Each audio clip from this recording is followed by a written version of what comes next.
الحمد لله لوليه والصلاة على نبيه وعلى آله وصحبه المتقدمين بآدابه. أما بعد فأعوذ بالله من الشيطان الرجيم. بسم الله الرحمن الرحيم. ألف لام را تلك آيات الكتاب المبين إنا أنزلناه قرآنا عربيا لعلكم تعقلون. نحن نقص عليك أحسن القصص بما أوحينا إليك هذا القرآن وإن كنت من قبله لمن الغافلين. ترجمہ فنا مانگتا ہوں میں اللہ تبارک و تعالیٰ کی مردود شیطان سے، اور شروع کرتا ہوں میں اس اللہ تبارک و تعالیٰ کے نام سے جو سب پر مہربان اور بہت مہربان ہے۔ الف لام را، اس کی قرآن کو تو اللہ تبارک و تعالیٰ ہی اچھی طرح جانتے ہیں۔ یہ روشن کتاب یعنی قرآن پاک کی آیتیں ہیں۔ ہم نے قرآن پاک کو عربی زبان میں اتارا تاکہ تم لوگ سمجھو۔ ہم آپ کے سامنے ایک بہترین قصہ بیان کرتے ہیں۔ اس قرآن کریم کو ہم نے وحی کے ذریعے آپ پر اتارا اور آپ اس سے پہلے ناواقف لوگوں میں سے تھے۔ سورہ یوسف اس کا ایک شان نزول ہے۔ شان نزول کہتا ہے اترنے کی وجہ کیا بنی، اس سورت کے اترنے کا سبب کیا بنا۔ تو کہتے ہیں کہ ایک سوال کے جواب میں اس سورت کو اتارا گیا ہے۔ دیکھیے میں نے گزشتہ کے تفسیر کی مجلس میں بتایا تھا کہ حضرت یعقوب علیہ السلام جو حضرت یوسف علیہ السلام کے والد محترم ہیں، ان کا خاندان بنو اسرائیل، اور یہ پورا بنو اسرائیل خاندان ان کا آبائی وطن ملک شام ہے، جس کو آج کل کی زبان میں سیریا کہا جاتا ہے، اور یہ سب وہی بسے ہوئے تھے، ان کا آبائی وطن ہے۔ پھر اس کے بعد ملک شام سے یہ مصر آئے، جس کو آج کل کی زبان میں ایجپٹ کہا جاتا ہے۔ تو یہ ملک شام سے ملک مصر کی طرف یہ پورا خاندان آیا۔ جیسے کہ احمد آباد ایک شہر ہے، گاندھی نگر شہر ہے، وہاں اکثر لوگ وہ ہوتے ہیں کہ ان کو پوچھو کہ بھائی تم لوگ کہاں تھے، تو وہ کہیں گے کہ بھائی ہم تو، ہمارا یہ وطن نہیں ہے، ہمارا وطن یا تو ماحول ہے یا گلی ہے، لیکن ہمارے باپ دادا یہاں آ کر کے بس گئے تھے کاروبار کے ارادے سے، تو ہم یہاں پہ اب بدلی ہو گئے۔ تو وطن ان کا ملک شام ہے، تو ملک شام سے یہ لوگ آئے مصر کی طرف۔ چھت پھر ملک شام سے مصر کی طرف کیوں آئے، یہ سوال ہوتا ہے۔ اور حضرت یوسف علیہ السلام اور ان کے والد محترم حضرت یعقوب علیہ السلام کا قصہ کیا ہے، یہ سوال یہودیوں نے اللہ کے رسول صلی اللہ علیہ وسلم سے پوچھا۔ حالانکہ یہودی لوگ بڑے چالاک تھے اور بڑے ذہین تھے، کبھی بھی فیس ٹو فیس آمنے سامنے آ کر کے سوال نہیں کرتے تھے، بلکہ مکہ کے کافروں سے کہتے تھے کہ جاؤ تم نبی پاک محمد صلی اللہ علیہ وسلم سے سوال کرو، اس قسم کی باتیں کرو۔ اگر وہ اپنی نبوت میں برحق ہیں، اپنی نبوت میں سچے ہیں، تو یہ باتیں جواب دے دیں گے، اور اگر اپنی نبوت میں سچے نہیں ہیں تو جواب نہیں دے سکیں گے۔ تو یہ پیٹ پیچھے ہو جا کے کافروں کو اکساتے تھے، کبھی بھی سامنے آ کر کے اللہ کے رسول سے سوال نہیں کیا، لیکن یہ ایسا سوال تھا کہ ان کو اللہ کے رسول کے پاس آنا پڑا، اور اللہ کے رسول صلی اللہ علیہ وسلم کے پاس آ کر کے انہوں نے یہ سوال کیا۔ اور آپ حضرات اچھی طرح جانتے ہیں کہ سرکار دو عالم حضرت محمد مصطفیٰ صلی اللہ علیہ وسلم کی ولادت مبارکہ اس وقت ہوئی کہ ان کے والد محترم انتقال کر چکے ہیں. ابھی آپ پیدا نہیں ہوئے تھے جس سے پہلے حضرت عبداللہ کا انتقال ہو چکا. آپ یتیم پیدا ہوئے، یتیمی کے حالت میں دنیا میں تشریف لائے. پھر اس کے بعد 6 سال کی عمر ہوئی تو حضرت آمنہ جو ان کی والدہ محترمہ ہے ان کا بھی دنیا سے انتقال کروا گئے، دنیا سے منتقل ہو گئے. تو آپ کسی کے پاس پڑھنے کے لیے نہیں گئے تھے. یتیم تھے، یتیم کو کون پڑھائے؟ آپ کا کوئی معلم نہیں ہے، آپ کا کوئی استاد نہیں ہے، آپ کا کوئی ٹیچر نہیں ہے. اسی وجہ سے اللہ کے رسول صلی اللہ علیہ وسلم ارشاد فرماتا ہے اتنے بڑی تو معلمہ، میں تو معلم بنا کر کے بھیجا گیا. میں نے کسی کے سامنے ذاتی تلفظ طے نہیں کیا، میں کسی کا اسٹوڈنٹ اور کسی کا طالب علم بنا نہیں. لیکن دیکھیے اللہ کے رسول صلی اللہ علیہ وسلم ایک عیسائی ہے، اس نے 15 آدمی کی سوانح عمریں لکھی، زندگی ہسٹری جس کو کہتے ہیں، داستان پوری لکھی، 15 آدمی کی لکھی. لیکن اس نے اس موقف میں سب سے پہلے ہمارے آقا و سردار حضرت محمد مصطفیٰ صلی اللہ علیہ وسلم کی تاریخ کو لکھا ہے. پھر اس کے بعد دوسرے 14 آدمی کی تاریخ لکھی جنہوں نے دنیا میں آ کر کے محیر العقول یعنی کار ہائے نمایاں سر انجام دیے. یعنی دنیا میں آ کر کے انہوں نے عجیب و غریب کام کیا تو سب کے سامنے ہے. ایسے 15 آدمی کی سوانح لکھی. تو اس عیسائی نے سب سے پہلے اللہ کے رسول صلی اللہ علیہ وسلم کی تاریخ لکھی. اس کو پوچھا گیا، اس سے کہا گیا ارے تم تو اللہ کے رسول کی رسالت پر ایمان نہیں لاتے، اللہ کے رسول صلی اللہ علیہ وسلم کی نبوت کو مانتے نہیں ہو، پھر تم نے سب سے پہلے اس محمد صلی اللہ علیہ وسلم کو مسلمانوں کے پیغمبر ان کی تاریخ کی لکھی. تو اس نے 2 جواب دیے. ایک جواب تو یہ دیا کہ یہ ایسے آدمی ہے کہ انہوں نے کسی کے پاس جا کر کے علم دین کو حاصل کیا نہیں. اب دوسری بات یہ ہے کہ ان کی زندگی پیدا ہوتے ہی شروع نہیں ہوتی بلکہ ابھی پیدا نہیں ہوئے تھے. پیدا ہونے سے پہلے جو واقعات رونما ہوئے، جو واقعات پیش آئے، تو ان کی تاریخ، ان کی سوانح دنیا میں آنے سے پہلے سے شروع ہوئی. اور جتنے دوسرے ہیں سب کی تاریخ اور سب کی سوانح پیدا ہونے کے بعد سے موت تک. اور رسول اللہ صلی اللہ علیہ وسلم کی زندگی موت کے بعد کی ہے، جنت ہے، وہ سارے مناظر ہے، محشر ہے، محشر کے سارے واقعات ہم سب کے سامنے ہے. ان کو دہرانے کی ضرورت نہیں، ورنہ بات ضروری ہو جائے گی. اس لیے اس نے سب سے پہلے کس کا نام لکھا بھائی؟ اس کی تاریخ لکھی ہمارے آقا حضرت محمد مصطفیٰ صلی اللہ علیہ وسلم کی. تو پھر ایک شاعر کہتا ہے کہ وہ یہودیوں کے بارے میں کہتا ہے، یہودیوں کے بارے میں کہتا ہے. اچھا، اس سے پہلے آپ اس کو یہ سمجھے کہ جب یہودیوں نے اللہ کے رسول صلی اللہ علیہ وسلم کے سامنے یہ سوال کیا تو اس سوال کا جواب اللہ کے رسول صلی اللہ علیہ وسلم نے برجستہ دے دیا. اور حضرت یوسف علیہ السلام کی پوری تاریخ کہ یوسف علیہ السلام کا بچپنا، یوسف علیہ السلام کا لڑکپن، یوسف علیہ السلام یہ کنعان یہ ان کو کنویں میں ڈالا گیا، کنویں سے پھر نکالا گیا اور مصر میں ان کی نیلامی ہوئی اور مصر کے اندر آپ بادشاہ بنے، تخت پر آپ بیٹھے. وہ ساری باتیں اللہ کے رسول صلی اللہ علیہ وسلم نے چھٹیوں میں حل کروا دی.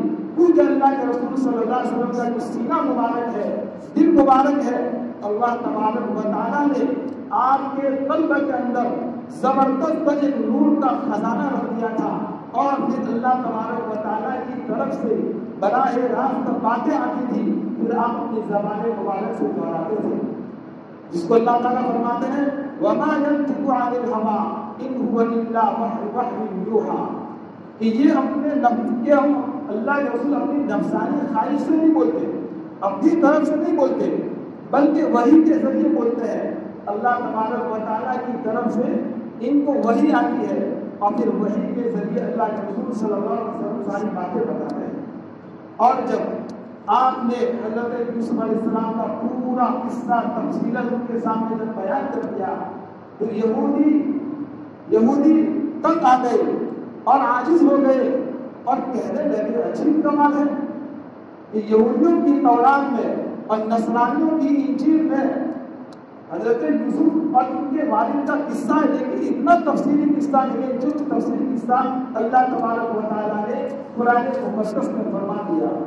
جب اللہ کے رسول صلی اللہ علیہ وسلم نے ساری باتیں ان کے سامنے بیان کر دی تو اب کیا جواب تھا ان کے پاس کہ وہ اللہ کے رسول صلی اللہ علیہ وسلم کی نبوت پر ایمان لے آتے، لیکن یہ لوگ دماغ اور عقل میں اتنے ٹیڑھے تھے اور اتنے بدبخت تھے کہ ساری باتیں ان کے سامنے آ رہے، اس کے باوجود بھی یہ لوگ اللہ کے رسول صلی اللہ علیہ وسلم کی نبوت پر ایمان لائے تھے۔ اسی وجہ سے کہا جاتا ہے کہ یہ ہدایت اللہ تبارک و تعالیٰ کی طرف سے بہت بڑی نعمت ہے، اتنی بڑی نعمت ہے کہ اس کے بغیر جنت کا داخلہ ہی نہیں، اس کے بغیر قبر کی زندگی آرام والی بن ہی نہیں سکتی، ایمان ضروری ہے۔ اسی وجہ سے اس ایمان کو اللہ تبارک و تعالیٰ نے اپنے اختیار میں رکھا ہے۔ اللہ تعالیٰ ارشاد فرماتے ہیں اِنَّكَ لَا تَهْدِي مَنْ أَحْبَبْتَ وَلَٰكِنَّ اللَّهَ يَهْدِي مَن يَشَاءُ۔ اے نبی جی، آپ جس کو چاہے ہدایت دے سکتے نہیں ہیں، بلکہ ہدایت کا اختیار تو میرے قبضے میں ہے، جس کو چاہوں ہدایت دوں۔ اسی وجہ سے حضرت بلال حبشی رضی اللہ تعالیٰ عنہ کہا کرتے تھے کہ اگر ہدایت کسی انسان کے ہاتھ میں ہوتی تو مجھ جیسے کالے کلوٹے کو اور مجھ جیسے کسی کوئی نسب میں جو خاندان ہے اس کو کوئی ہدایت نہ دیتا، لیکن اللہ تبارک و تعالیٰ نے مجھے ہدایت سے جو سرفراز کیا ہے، یہ اللہ تبارک و تعالیٰ کی بہت بڑی دین اور نعمت ہے۔ تو عزیزوں، ہم بھی دل سے اللہ کا شکر مانیں اور کبھی ہو سکے تو 2 رکعت شکرانہ کی اس نیت سے نماز پڑھے، اے اللہ تجھے ہمیں ایمان دے دیا، یہ اللہ تجھے ہمیں ایمان دے دیا۔ لیکن یہودیوں کے بارے میں شاعر کہتا ہے گزرنے والا ستاروں کی گزرگاہوں کا اپنے افکار کی دنیا میں سفر کر نہ سکا۔ اللہ میرے بات دہراتے ہیں گزرنے والا ستاروں کی گزرگاہوں کا اپنے افکار کی دنیا میں سفر کر نہ سکا، جس نے سورج کی شعاعوں کو گرفتار کیا زندگی کی شب تاریک سحر کر نہ سکا، اپنی حکمت کے خموں بیچ میں الجھا انسان آج تک فیصلے نفع و ضرر کر نہ سکا۔ دنیا کا سفر کیا، چاند پر پہنچے، لیکن اپنے اندر کا جو اندھیرا تھا اس کو دور نہ کر سکے، اور حکمت کے تلے جیتے رہے، لیکن نفع نقصان کو سمجھ سکے نہیں۔ یہ نفع نقصان اللہ تبارک و تعالیٰ نے بزرگوں ہمیں دیا ہے، ہمیں سمجھایا ہے۔ اللہ کے رسول صلی اللہ علیہ وسلم کی برکت سے یہ ساری چیزیں اللہ تبارک و تعالیٰ نے ہمیں دی ہے۔ اس آیت مبارکہ کے اندر یہی فرماتے ہیں کہ ہم نے عربی زبان میں قرآن کریم کو اتارا۔ اب یہاں ایک سوال یہ ہوتا ہے کہ کسی اور زبان میں اللہ تعالیٰ قرآن کریم کو اتارتے تو عربی زبان میں کیوں اتارا؟ تو اس کا جواب یہ ہے کہ قرآن کریم کے اس اولین مخاطب سب سے پہلے جو لوگ تھے وہ صحابہ کرام، اور وہ سب عربی زبان کو جانتے تھے، عربی زبان کو اچھی طرح واقف تھے۔ اس لیے کہا کہ اللہ تبارک و تعالیٰ نے انہی زبان میں قرآن کریم کو اتارا۔ پھر کہا لعلکم تعقلون، تاکہ تم لوگ سمجھو۔ اب لعلکم کے لفظ میں اس بات کی طرف اشارہ ہے کہ وہ اللہ تبارک و تعالیٰ جانتے تھے کہ ان کو ایمان، یقین اور ہدایت تو ملنے والی نہیں ہے۔ اگر جس کو اللہ تعالیٰ گمراہ کر دے اس کو کوئی ہدایت دے سکتا نہیں ہے۔ پھر اس اللہ تبارک و تعالیٰ نے پورا قصہ اللہ کے رسول صلی اللہ علیہ وسلم کو وحی کے ذریعے بتلا دیا، حالانکہ آپ اس سے پہلے ناواقف تھے، اللہ کے رسول کو پتہ نہیں تھا کہ پورا قصہ کیا ہے۔ یہ تو جب سوال کیا یہودیوں نے، پھر اللہ تبارک و تعالیٰ نے براہ راست ان کے گھر کے مبارک میں وحی کا نزول کیا، اور یہ پورا قصہ اللہ کے رسول صلی اللہ علیہ وسلم کے سامنے رکھ دیا، اور آپ نے چٹکیوں میں اور منٹوں میں پورا قصہ بتلا دیا۔ اب اس آیت سے یہ بھی سمجھ میں آتا ہے کہ پھر اللہ کے رسول صلی اللہ علیہ وسلم غیب کے جاننے والے نہیں ہیں۔ اگر غیب کے جاننے والے ہوتے تو وحی کی ضرورت نہ پڑتی، فوراً اللہ کے رسول صلی اللہ علیہ وسلم قصہ بیان کرتے تھے۔ اس لیے کہا کہ غیب کا جاننے والا تو صرف کون ہے؟ اللہ تعالیٰ ہے۔ ان اللہ یعلم غیب السماوات والارض، کہ اللہ کون ہے؟ اللہ آسمان اور زمین کے غیب کو جاننے والا ہے۔ ان اللہ عنده علم الساعہ، اللہ تعالیٰ جانتے ہیں قیامت کب آئے گی۔ وَيُنَزِّلُ الْغَيْثَ، کہ اتبا بارش کب نازل ہوگی، وَيَعْلَمُ مَا فِي الْأَرْحَامِ مادر رحم میں کیا ہے، ماں کے پیٹ میں کیا ہے، لڑکا ہے یا لڑکی ہے۔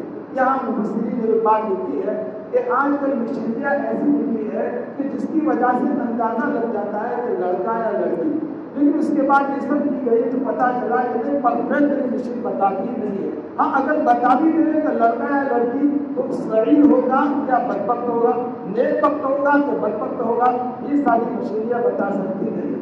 وما تدری نفس ماذا تکسب غدا وما تدری نفس بأي أرض تموت، کون سی زمین میں مرے گا، کہاں مرے گا، یہ ساری باتیں صرف کس کے پاس ہے، اللہ تبارک و تعالیٰ کے پاس۔ اللہ اس غیب کے جاننے والے ہیں، اللہ تبارک و تعالیٰ کے علاوہ کوئی نبی بھی غیب کی باتوں کا جاننے والا نہیں ہے۔ چنانچہ اللہ کے رسول صلی اللہ علیہ وسلم جتنی بھی باتیں بتائی وہی کے ذریعے بتائی، خود اللہ کے رسول فما ما ينطق عن الهوى ان هو الا وحی یوحی، کہ میں اپنی طرف سے نہیں بولتا بلکہ وہی کے ذریعے بولتا ہوں۔ إذ قال يوسف لأبيه يا أبت إني رأيت 11 كوكبا والشمس والقمر رأيتهم لي ساجدين۔ جب کہا حضرت یوسف علیہ السلام نے اپنے والد محترم سے، اے میرے ابا میں نے 11 ستاروں کو، سورج اور چاند کو دیکھا کہ میرے سامنے سجدہ کر رہے ہیں۔ دیکھیے اس آیت مبارکہ کے اندر حضرت یوسف علیہ السلام کے خواب کا تذکرہ فرمایا ہے کہ حضرت یوسف علیہ السلام، مفسرین نے لکھا ہے، مختلف اقوال ہے، میں ایک قول بیان کروں کہ حضرت یوسف علیہ السلام کی عمر 7 سال تھی۔ کتنی سال؟ 7 سال کی عمر۔ اور 7 سال کی عمر کتنی چھوٹی ہوتی ہے، لڑکا ہوتا ہے تو 7 سال کی عمر میں اور جمعہ کی رات میں لیلۃ القدر میں حضرت یوسف علیہ السلام نے خواب دیکھا۔ خواب میں کیا دیکھا کہ 11 ستارے آسمان پر سے اتر کر کے میرے سامنے آ گئے، اور سورج بھی میرے سامنے آیا، چاند بھی میرے سامنے آیا، اور ان سب نے میرے سامنے سجدہ کیا۔ سب نے میرے سامنے کیا کیا؟ سجدہ کیا۔ تو یہ خواب حضرت یعقوب علیہ السلام جو ان کے والد محترم ہیں، ان کے سامنے حضرت یوسف علیہ السلام نے بتلا دیا، خواب بیان کر دیا کہ ابا جان میں نے ایسا خواب دیکھا ہے، اس قسم کا میں نے خواب دیکھا ہے، اور خواب میں اس قسم کی چیزوں کو دیکھا ہے۔ اب وہ تو اچھا، اب دیکھیے خواب کے بارے میں کچھ تفصیلی باتیں ہیں وہ ہم سے کرتا چلوں تاکہ اندازہ لگ جائے، اور یہ ساری محققانہ باتیں ہیں کہ جن کو علماء کرام نے کتابوں میں لکھا ہے۔